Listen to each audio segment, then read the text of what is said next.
বিসমিল্লাহির রহমানির রহিম। দেশ এবং প্রবাস থেকে এই মুহূর্তে যারা আমাকে দেখছেন সবাইকে আসসালামু আলাইকুম। আমি ফুরবেন নিয়ে আরেকটা চট্টগ্রাম মেডিকেল কেন্দ্রিক মোবাইল চুরির বিষয় নিয়ে আরেকটা ভিডিও আপনাদের সামনে নিয়ে আসতেছি, শুধুমাত্র আপনাদেরকে সতর্ক করার জন্য। আপনারা যাতে মেডিকেলে আসলে রুগী নিয়ে যখন আসেন তখন মানুষ যেহেতু অসহায় হয়ে যায়, অনেক সময় রাত্রে যখন ঘুম চলে আসে তখন তারা ওই সুযোগে পাশে বসে এই কাজগুলো করে।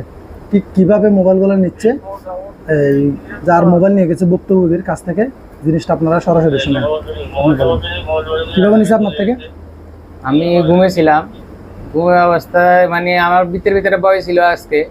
কালকে আমি কিন্তু ওয়ার্ডে ছিলাম, আজকে আমাকে সিকিউরিটি বার করে দিয়েছে, তার কারণে আমি ফুল ছিলাম। তো আমি ঘুমের ভিতরেও মানে একটু একটু আসতেছে, মানে ঘুম ভাঙি যায়, মানে মোবাইল চুরি হওয়ার ভয়ে। তো এই অবস্থায় আমি ঘুম থেকে উঠে থেকে একজন লোক আমার পকেটে এরকম মানে হালকা হালকা করতেছে। তো সেই অবস্থায় আমি ওনাকে তারপর বললাম তো মোবাইল করতেছে কেন। তো আশেপাশে আরো লোকজন ছিল, ওনারা আসছে। উনি কিভাবে নিতে চাইছে মোবাইলটা? এই মোবাইল এরকম কে নিতে চাইছে? ছেলেটা নিতে চাইছে, নিতে পারে না। আপনি সজাগ থাকার কারণে আমি আশেপাশে লোকদেরকে ডাকিয়ে করছি। ও বলছে আমার রুগী আছে, ও বলছে।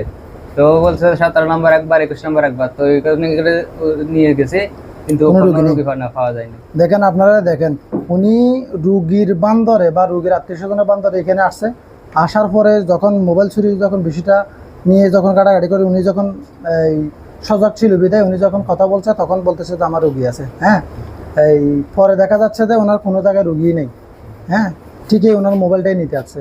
তো পাশাপাশি ওনার সাথে যে সাক্ষীগুলো ছিল তাদের মুখ থেকে কিছু আপনারা সরাসরি শোনেন। ভাই, আপনি কিভাবে দেখছেন? এদিকে চলে আসেন, এদিকে আসেন। আমি ঘুমন্ত অবস্থা দেখতেছি ভাই, এই ভাইটা মানে আসামিটাকে দোষ ছিল, তার জন্য আমি একটু সহযোগিতা করছি ওনাকে, যে কাপড় ওনার কাছে একটা গামছা ছিল, এটা আমি কেলের মধ্যে বাঁধতে নিছি যেন উনি পালাতে না পারে। তাই জন্য আমার সাথে আরেকজন ছিল। ওনার মোবাইল নেওয়ার পরে যখন উনি ডাকছিল তখন আপনি উঠছেন? জি, আমি তখন ঘুমতে উঠছি। রুগীর পেটে আপনার রুগী আছে? হ্যাঁ, আমার রুগী আছে 14 নম্বর ওয়ার্ডে, 9 নম্বর সিটে। আচ্ছা আচ্ছা, 9 নম্বর বেডে। ঠিক আছে, আপনারা দেখছেন তো সবাই নাকি? আচ্ছা, এই ভিডিওটা দেওয়ার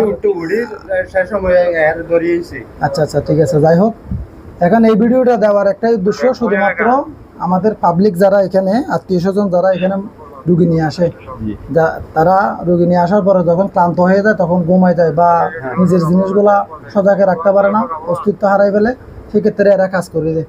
শুধুমাত্র এই ভিডিওতে দেওয়ার একটাই উদ্দেশ্য আপনাদেরকে সতর্কতা করার জন্য। আপনারা চট্টগ্রাম মেডিকেল কলেজে আসলে অবশ্যই নিজেরা সচেতন